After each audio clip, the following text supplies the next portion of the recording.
Halo teman-teman, perkenalkan nama kakak, Kak Umu Fajiati. Sudah siap belajar biologi bersama kakak? Yuk, kita mulai. Setiap hari kita makan, ada makan pagi, makan siang, dan makan malam. Semua kegiatan makan tadi tentu menghabiskan berbagai jenis makanan, sehingga terbentuk energi untuk kegiatan aktivitas sehari-hari.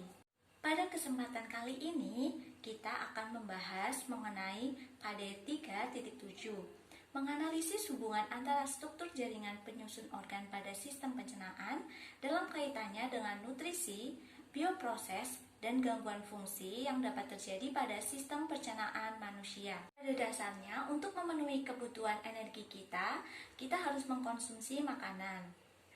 Zat-zat makanan terdapat dua jenis, yaitu ada makro dan zat makanan mikro.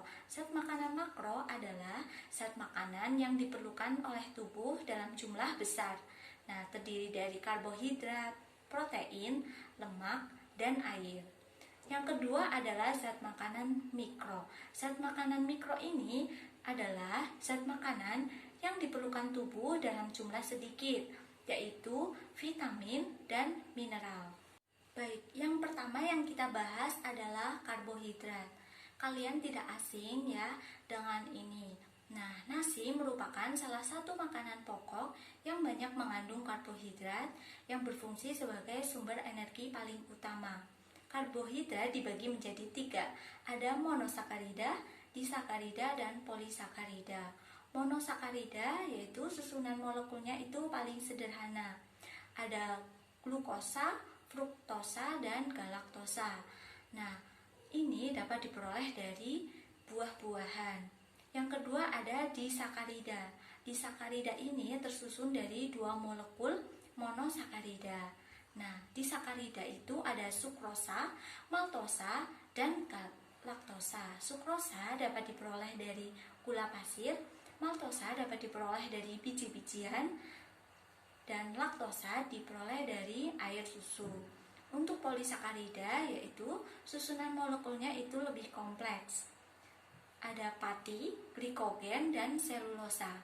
Pati diperoleh dari umbi-umbian, glikogen diperoleh dari otot dan hati hewan, sedangkan selulosa diperoleh dari serat tumbuhan.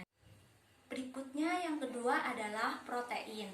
Protein merupakan zat makanan yang mengandung unsur karbon atau C, hidrogen H, dan oksigen O, serta nitrogen N. Nah, fungsi dari protein yang pertama adalah sumber energi. Yang kedua sebagai zat pembangun dalam tubuh. Yang ketiga berperan dalam sintesis zat-zat penting tubuh seperti hormon dan enzim.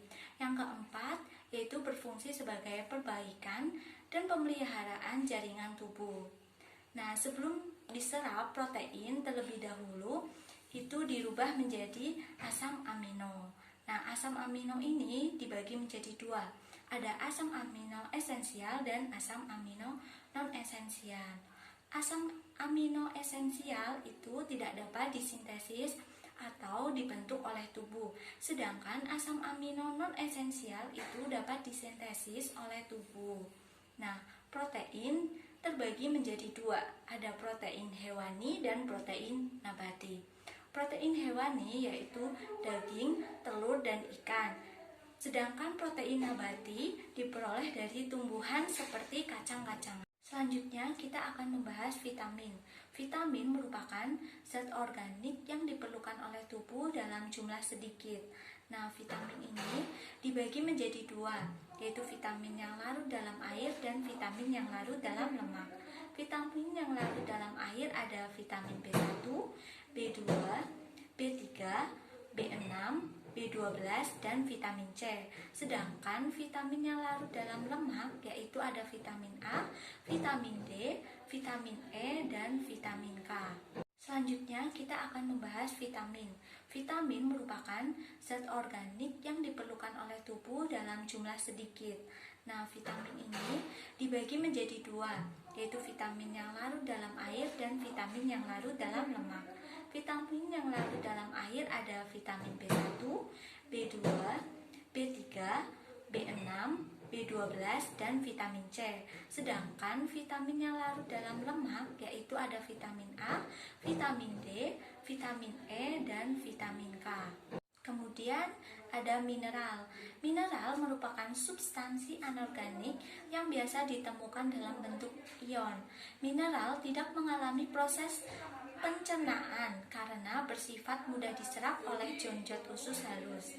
Jika tubuh kekurangan mineral, dapat mengakibatkan defisiensi. Nah, jenis-jenis mineral itu ada kalsium, fosfor, sulfur, kalium, natrium, magnesium, besi, seng, tembaga, dan mangan. Nah, yang terakhir itu ada air. Air sangat dibutuhkan oleh tubuh sebagai pelarut dalam proses metabolisme. Kandungan sekitar 70% dari berat tubuh. Nah, tubuh membutuhkan air itu sekitar 2,5 liter per harinya. Keseimbangan air dalam tubuh itu diatur oleh beberapa kelenjar hormon. Misalnya ada kelenjar hipofisis, anak ginjal, dan kelenjar tiroid. Nah, kebutuhan air dalam tubuh itu dipenuhi dari air minum, makanan, buah, dan sayuran. Nah, kehilangan air atau cairan tubuh secara berlebihan itu dapat mengakibatkan dehidrasi. Berdasarkan penjelasan tadi, maka dapat kita simpulkan bahwa karbohidrat sebagai sumber utama tubuh, lemak sebagai sumber energi cadangan bagi tubuh, protein membentuk jaringan dan organ tubuh, vitamin sebagai pengatur sistem metabolisme tubuh, mineral untuk mengatur keseimbangan cairan, asam, basa, dan metabolisme tubuh. Air menjadi pengatur suhu dan medium reaksi kimia tubuh. Demikian pembahasan mengenai zat-zat makanan. Sampai jumpa di video berikutnya.